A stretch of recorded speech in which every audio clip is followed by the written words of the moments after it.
Hello, my name is Marcus. I'm the compiler of a collection of therapy quotes entitled 1001 Windmills of the Mind, a collection of advanced self-help quotes taken from a topic called the psychodynamic or the psychoanalytic perspective, which long ago, as I understand, is referred to by some, or perhaps many, as philosophical medicine and narrative medicine. All part of the ongoing process to make the unconscious conscious. Where it was, ego shall be, they say, so we can admit something in terms of time.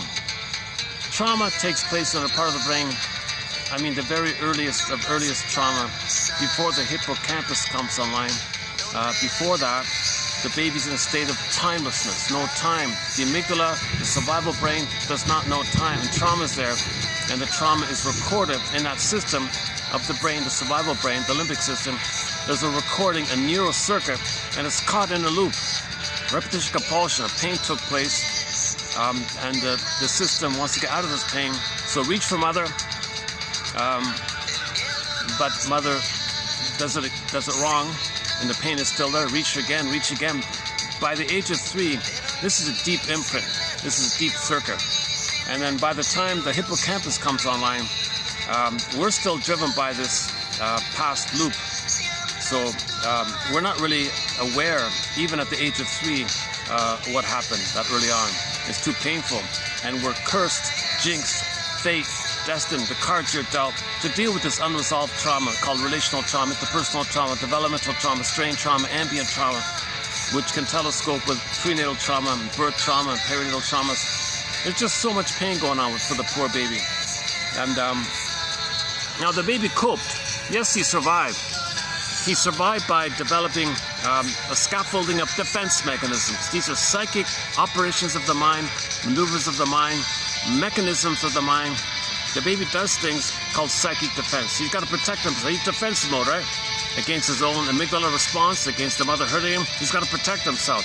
First thing he does is exile his soul. His budding beauty, his emerging self, who he'd be had he been loved. He's got to, it's in its bud mode, like budding mode. Well, freeze it up and send it away. Now, the budding mode of the being is called embodiment, the feeling self. Since it's called the feminine and the beingness, it'd be symbolized as a princess.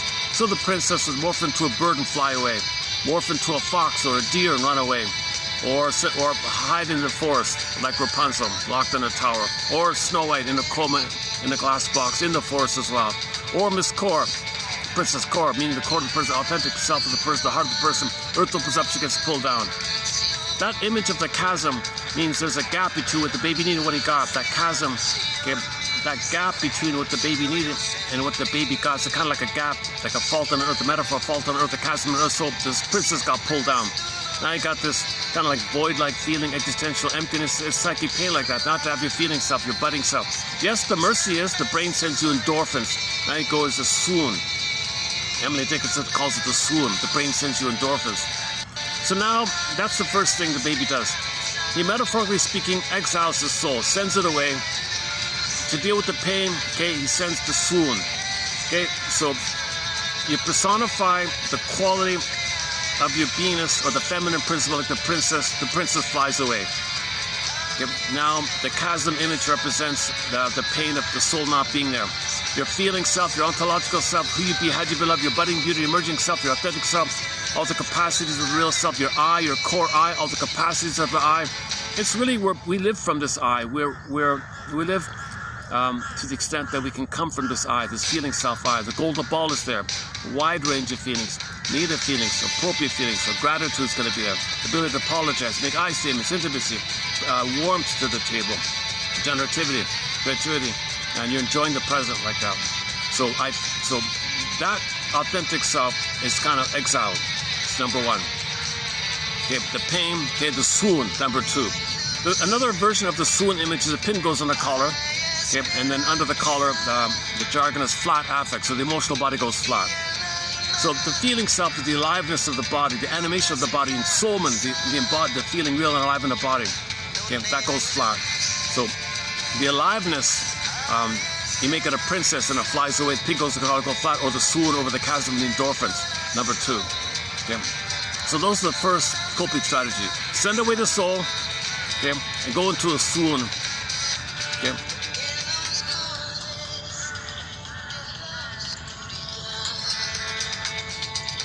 Now, the baby has this recording of what happened. He needed mother's love and he got shamed. And there's a loop like that, repetition compulsion. When there's trauma, we have the unconscious hope for the fulfillment of old unfulfilled needs. So the basic need was for the secure relationship with the mother. Her soothing, her reverie, her entrainment, her connection, rhythm of safety. The mother's present for the baby, sees the baby, mirrors the baby, accepts the baby. He's meant to feel safe with the mother so the baby's budding beauty can be a part of him. His emerging self can stay with him. His feeling self can stay with him and be a part of it, and he can grow up with his sense of self. So he wants that. In normal development, the budding beauty stays with the person, but in trauma, that all froze up, and he couldn't develop his feeling self to stay as a part of himself. That's called arrested development, stunted development, developmental arrest. Some people call it a dysfunctional feeling system, or affect phobia, or flat affect, the feeling self. We live to the extent that we feel like that. That's the arrested development in this feeling self area. Now, yes, the rest of us can develop. We can still get 10 PhDs, you can get 10 medals, we can develop physically in the work and all that, but we live to the extent that we have this feeling of being in the present, loving in the present, connected to ourselves, but that's our home within. Our home within. We live to the extent that we feel this home within. The whole Odyssey is about this home within. Odysseus says, I want to find home, I want to find home. It's a metaphor for the inner home. The inner home, the embodiment, the feeling self, the embodiment, the feminine, the yin, the feeling self. That's the home we're talking about. So we live to the extent that we feel this inner home. We had it was budding, meant to stay with us, frozen, exile, okay, pain, okay, numb, swoon. So now we're numb to it. Now we're dealing with the memory of this thing. Repetition compulsion means we want to go back, we want to recreate in the present, the past, so we can pick up the development, so we can resume our development to have our identity and feelings. But the present, when you transfer the past to the present isn't the past. And all you're doing in the present is creating symbolic mirages of the past, called reenactments or new dishes of the past. Now thinking that maybe you're still in the past, maybe your mother will love you finally. But the present isn't the past. But you got to search for mother. So in the present, the unconscious and conscious does associations. What can we associate with mother? Usually money, material. So we reach for those things. So it gives us some kind of hope. But the reality is, repetition compulsion is not it. You're not in the nursery. There is time, but that part of the brain doesn't know time. The amygdala doesn't know time and is skipping this thing. This is the puppet master. It's the driving engine. The pain of this trauma is the engine that pushes this thing. So the puppet master is being driven. Janov calls it like a cranking, like a pain pump. Is the repetition compulsion. So it's going to recreate in the present. Okay, it's going to a staging version of the past. Okay, now the staging version of the past, the positive attention, if we can say it that way, is to get mother's love, because that part of the brain doesn't know time. So that's ridiculous. There is time. Nobody in the present is your mother in the past. The event did take place. So part B is, since we're trying to heal via consciousness, okay, we repeat to make us conscious of the past. We repeat so we can somehow make the inference that this is some kind of communication of the past. The body remembers. The body keeps the score. We have the memory. It's in the body. It's implicit memory, procedural memory. We know it there. The body doesn't have language. It's pre-verbal, pre-linguistic. It's in the body like that. The mysterious link between mind and body. Body keeps the score. Every body tells the story. Every body, 2 words, tells the story to us. Every body, or the unconscious is like in the body now. Every body or unconscious self tells a story. It tells the story to us by acting like a puppet master to get us to recreate in the present, like a theater, like a script, following a script. You cry for love, mother said no, or recreate in the present. But not 2 versions. Benignly, you play yourself. Coax, prod, induce, expect, nudge others to refuse you the way your mother refused you. So you know your mother refused you. So either you choose people automatically who will refuse you, or coax them to do so. And you do it again and again, you're disappointed. And people say, why is he so self-defeating? Why is he so masochistic? Why does he keep doing this thing? Well, it's this to know, finally, it's a communication from the unconscious self to the conscious. That's what happened. So we're communicating to ourselves. The body knows, the shadow self knows, the secret self, the double self, the hidden self, the repressed self. It's the self of us. Everything about us that we don't know, it's the repressed self, the hidden self. Okay, it's the one who walks with me, who's not like me, who is me. Someone's living my life and know nothing about him. This self is trying to communicate to us. It does it behaviorally, like a puppet master's thing. There's no words. So we behave in a way, being driven by the unconscious self, getting us uncannily to choose things and say things and do things and make decisions certain ways and blot out reality, see what you want to see, filter things, make excuses, be driven to recreate the thing. So you recreate the disappointment again and again for you to know why they disappointed you. Yeah. And you look back on yourself and you trace your steps. Oh my God, when I think back on it, I knew this was self-defeating. I knew this was nonsense. I ignored the red flags, but I made excuses because you had a hope. You had a hope that maybe finally, one day, at last, Mother will love you. So you blot out the reality to maintain this relentless, unreal hope that something in the present could be Mother of the past, because we have this real urgent need to get Mother's love. The baby would perish without Mother's love. We can't develop without Mother's love. Once again, that part of the baby doesn't know time. So it gets the consciousness to blot out reality, to see what we need to see, what it needs to see, what it wants to see. The unconscious self, the inner child of the past self, wants to see Mother somehow, wants a better outcome. So it expects and believes that something that reminds you of the Mother can actually be Mother. No, impossible. No one in the present and Mother in the past. So you'll be drawn to situations and people that'll reject you. That's a benign way, believe it or not. That's actually the benign way. You actually have a certain level of, you received a certain level of love from your mother if you just do it like that. It's painful, it's masochistic, self-defeating, but you're not hurting others. You're just disappointed all the time. Ouch, why does this keep happening to me? What's wrong? Why do I keep making these false decisions? Why do I keep choosing narcissistic people in my life or something? So you're kind of like that. You're not hurting others.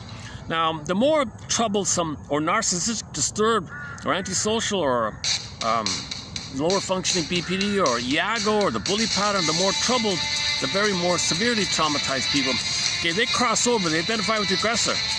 So when they recreate that thing in the present, the past scenario in the present, they don't play themselves. They play the mother who shamed them.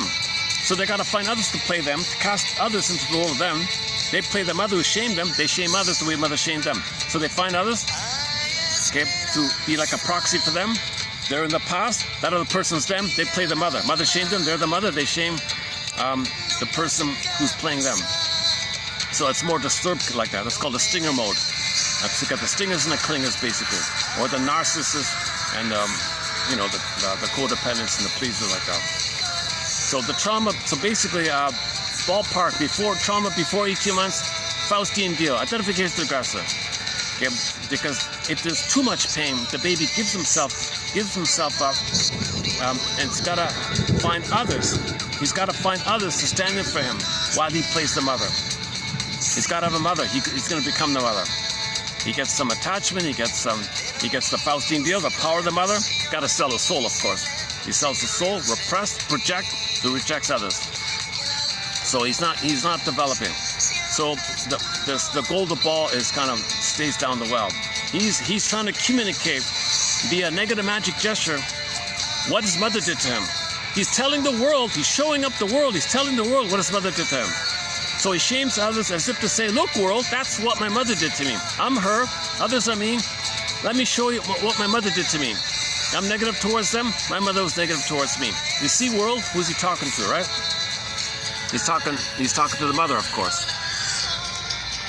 So he's caught in the repetition compulsion to make the inference. Oh, it's gonna rain here, eh? Oh, son of a gun, huh? Wow, I had to talk about today was a little unusual for me. Getting this video out today. Now it's gonna rain. Son of a gun, one of those days.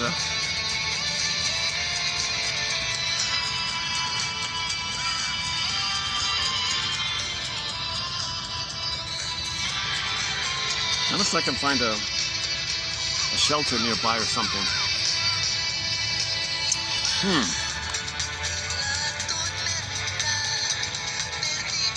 Maybe when it rains, I'll hit the pause button, look for shelter, and continue or something like that.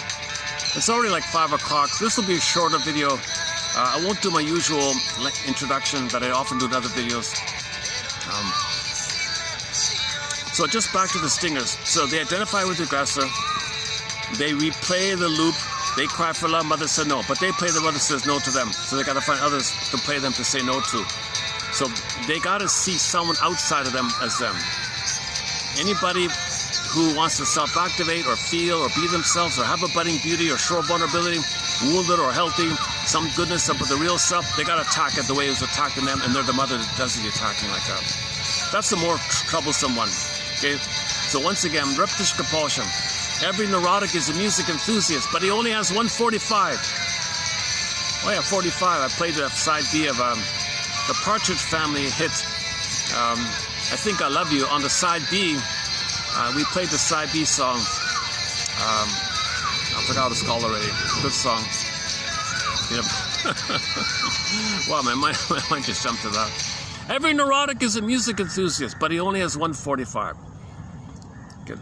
So the 45 means pressed, grooved in. The neural circuit, pressed, grooved. One song, one tune, one and only tune. He would love music. He would love to love life. He's meant to love life and enjoy the present. Have a variety of pleasant experiences in the present. He can't do it. He's only got one experience. That painful thing with the mother. He carries that painful thing in the mother, pressed on the 45, grooved on the 45, carries the script, the record, with him everywhere it goes. Every time he sees a turntable, with never-ending fiery ardor, he says, he plays his one and only tune. He spins and plays his only one tune. So in the present, he plays the script on the song. There's one song, Cry for La Mother Sano. So he's not enjoying the present. He's gonna like cherry pick the present, see what he needs to see. He's blotting out the present. He's seeing the present really emotionally in terms of the past. So he's not really fully in the reality of the present.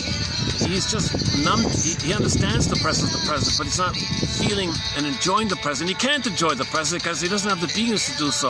The beingness, okay, remember the soul flew away, so you need the soul to enjoy the beingness. So he doesn't really enjoy the beingness. He's disassociated, he's in a swoon, but he cognitively understands the present, but the unconscious says, look in the present to stage the past, replay the past, new edition of the past, contemporary version of the past, and get a better outcome.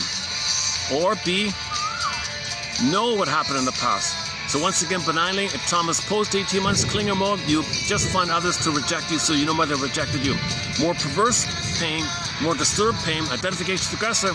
Find others who are innocent, wounded, trusting, kind or something, or wanting to heal, wanting to be nice, wanting to love, anything in the quote-unquote human side of being human. Anybody in that area. Find anybody in that area. Okay, that represents your budding beauty, your budding self, the potential that you were meant to have. If any sign of that, wounded or healthy or positive, anything in the area of feelings like that. Okay, that's you. That's going to represent you. You're going to project that on you. That's your budding beauty. They represent them holding your budding beauty. You had a budding beauty. Okay, you're the mother who crushed it. So you're going to mock them, shame them, think bad things about them, and be envious of it because the mother was envious towards you. Okay, so you're trying to know that what you're doing, it's a communication from you to know that your mother did that to you. You're trying to communicate. Your unconscious trying to communicate to you by wanting you to observe your staging. So you observe your daily life and just pause a little bit and do your journal. How did the day go? What happened today? What red flags did I ignore? What excuses did I make? Let's pause here. I know if there's red flags, I gotta pay attention. Why did I just keep blotting out the red flags? Why did I see things in a certain way? How did I recreate this? How did I orchestrate this? What excuses did I make? Okay, play the song Lying to Myself. David Cassidy, back to the Partridge Family, the lead singer, David Cassidy. Recently we played his single called Lying to Myself. So we lie to ourselves, called rationalization. See, when we're doing this, okay, we're driven to do this. And if we're not ready to know the truth, that mother failed, well, when we say mother failed me, the greatest hurt of all, mother failed me, okay, an important footnote here. When we say the greatest hurt of all, mother failed me, betrayed me, hurt me and all that, she didn't have a beingness. There was no real mother. The mother didn't have an authentic self. She was in trauma. She had a defensive self, a false self. And from her panic to repeat her past on the present, okay, she was in a blind compulsion to look for her love to look for the missing love that she should have received back in her nursery, using the child as her to shame so that the mother can know that her mother, the grandmother, had shamed her, the mother. So the mother is compelled in a compulsion to repeat her pain. The mother has likewise emotional warping, emotional dyslexia, okay, and so on down the line. So the mother, when we say the mother hurt us, There was no real mother. That's why in fairy tales they say there's no mother. No real good loving mother, right? They died at birth. He married a wicked stepmother. Okay, the metaphor means that the mother was good in the uterus. Every baby usually has a good mother when he's in the uterus. Okay, hence the joke. We spend the first 9 months of life trying to get out of the womb and the rest of our life trying to get back in. Okay, that joke is sort of a little bit like this. Okay, so we had a good mother in the uterus, but usually at birth, okay, quote unquote, she died. From the baby's perception, that mother is like a wicked queen. Betrayed him. Oh, it's suddenly coming down here. Oh, geez. Hold on a sec. Let me get the umbrella out here also.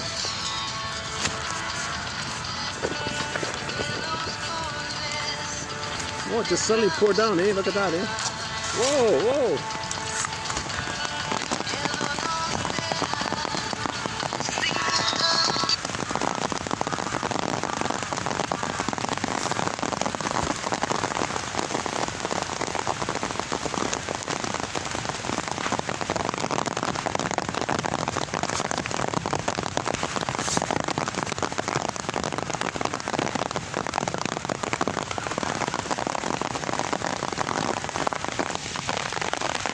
See if I can do it. Okay, give me a few minutes here. Let me see if I can find some shelter around here.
Oh, there's one there, but it's taken, eh? I think there's another one over here somewhere.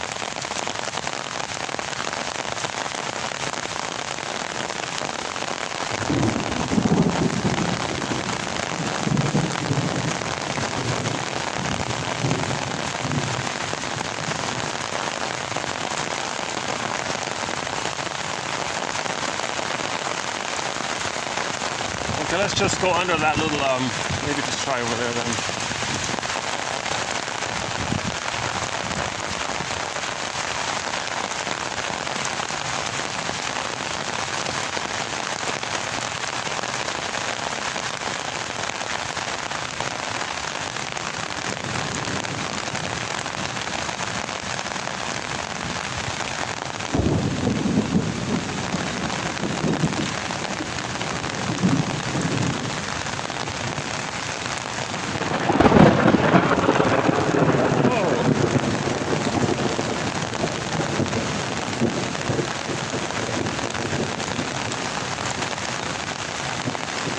Try under there.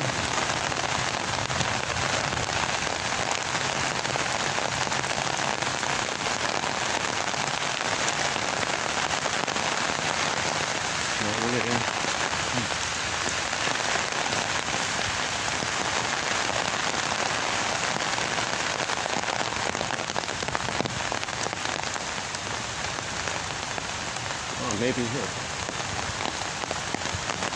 There's one of these nice trees.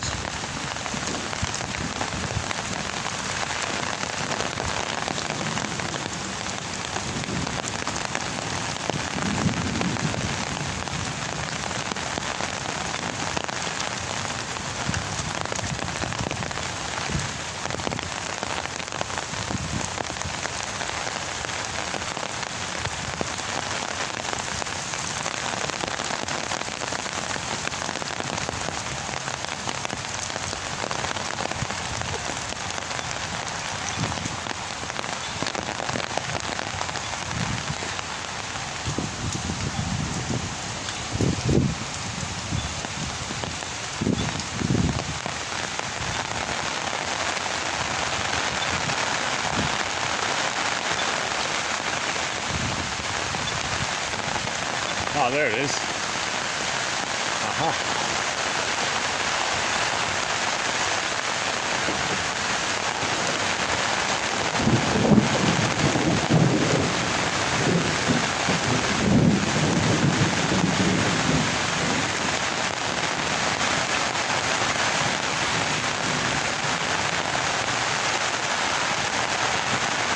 Uh-oh. Oh, great. I got company. Son of a gun.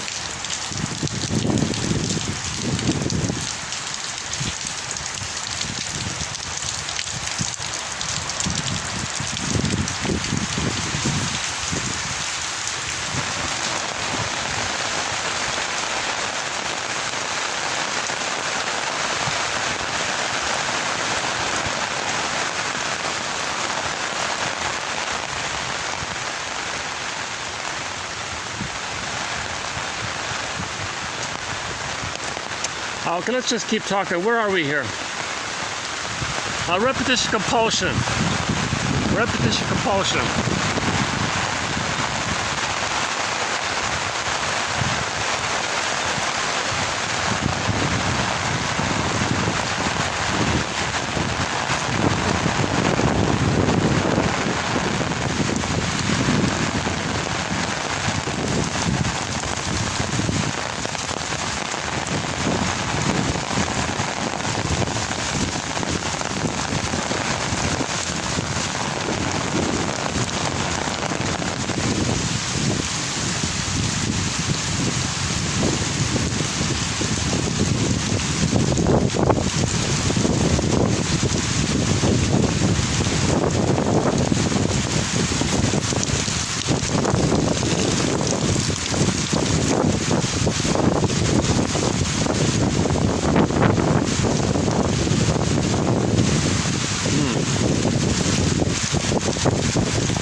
Okay, I'm going to have to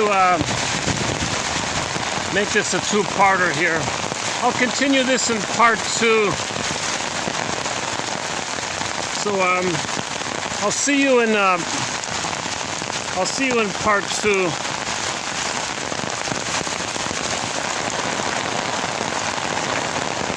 In part 2, we'll continue with a few quotes on the topic of closet narcissism, the work of James Masterson, his comments on Mr. Kohat. Got a couple of quotes there.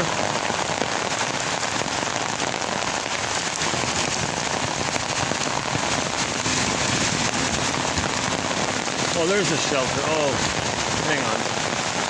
Okay, it's pretty busy over there. Yeah, the shelters are all occupied. There's the main building. Well, I'm going to work my way over to the... look for a taxi. All right, I'm going to have to stop the camera here. Thanks. I'll see you in part 2. I'll see you in part 2. Rain or shine. For the love of narrative medicine, may the psychoanalytic force be with you.